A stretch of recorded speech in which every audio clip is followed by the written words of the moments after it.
Let's head now to Washington, where Donald Trump has provoked fury with the strange and false claim that he's one of the few US presidents to call the families of US servicemen and women killed in action. Fury is no overstatement either. The Deputy White House Chief of Staff during the Obama presidency responded so angrily that I simply can't read her tweet out on air, but it ended with her calling Donald Trump, and I quote, a deranged animal. And she wasn't alone in her Twitter anger. Now, President Trump had been facing questions about why it had taken him so long to publicly refer to and privately respond to the deaths of 4 US Special Forces soldiers involved in an action against Islamists in the Sahel region of North Central Africa. The 4 were killed on October 4th. It took 12 days for President Trump to acknowledge their deaths. But then, as the BBC's Jon Sopel told me, he started to make up for lost time. Well, Donald Trump got asked a question at a White House news conference, and Donald Trump has taken in the last few days, just as a kind of context, to endlessly be giving sort of mini interviews, to be giving press conferences, what they call a gaggle in the White House. And he was asked a question that seemed an innocuous enough question about whether the president had been in touch with the families of 4 servicemen who had been killed in Africa or in part of an operation. And it was the worst kind of incident since Donald Trump ascended to the presidency. And he didn't just answer the question about whether he'd been in touch with the families. He said, well, because, unlike my predecessors, and I don't think Barack Obama phoned up the families or contacted the families, my predecessors. And so people thought, hang on, are you really playing the I look after dead servicemen's families better than my predecessors do? Because that's a pretty odd place to go. And then he was challenged on it and said, come on, are you really saying that? And he said, well, I don't know, that's what I've been told. Well, if you don't know and that's what you've been told, surely on a subject as sensitive as that, discretion might have been the better part of valor. And what you do is you kind of don't go there on that particular issue. But he did, and he, as is Donald Trump, shows no particular appetite for backing down on it. And so you've had a furious reaction from aides to Barack Obama and aides to George W. Bush, who said, don't be so ridiculous. And I suppose, John, the other thing about it is, I'm sorry to be long-winded, is that this is something that previous presidents just haven't talked about. It's sometimes, the president has gone in there and they have had family members shouting and crying and railing at the president for the death of their son or daughter. And the president has quietly stood there and taken it, but has never made public that sort of thing. Donald Trump chose to make it public. Yes, this extraordinary response from a woman whose brother was killed in Iraq, who said she did indeed hear from President George W. Bush, and she did indeed really scream at him. And it is such a direct and explicit contradiction of what President Trump is saying. And that particular family took to Twitter,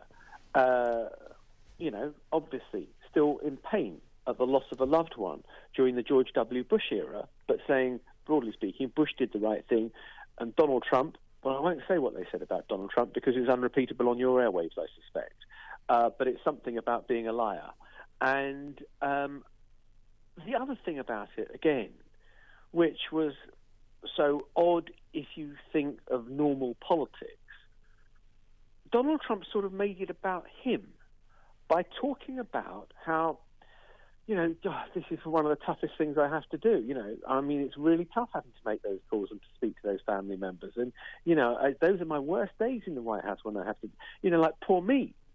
And really, should you be having an attitude which has an echo of poor me when it is the families who've lost someone very, very dear, a father, a son, a daughter, a wife, etc.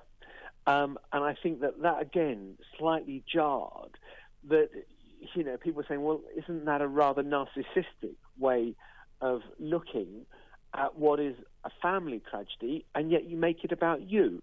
And so, again, the optics of that were, how should we put it, slightly unusual. Yes, slightly unusual, and what looks like another misjudgment, the falsehoods, the bullying, the undermining of Rex Tillerson, misjudgment after misjudgment, or is it more calculated than that? John, right, this is going to sound like a very BBC response, i.e. on the one hand and on the other, and, you know, we've got this reputation for being impartial. I am going to push back there and say when you say he's made misjudgment after misjudgment, if you look at the base of support that elected Donald Trump, they like what he's saying and a lot of what he's doing.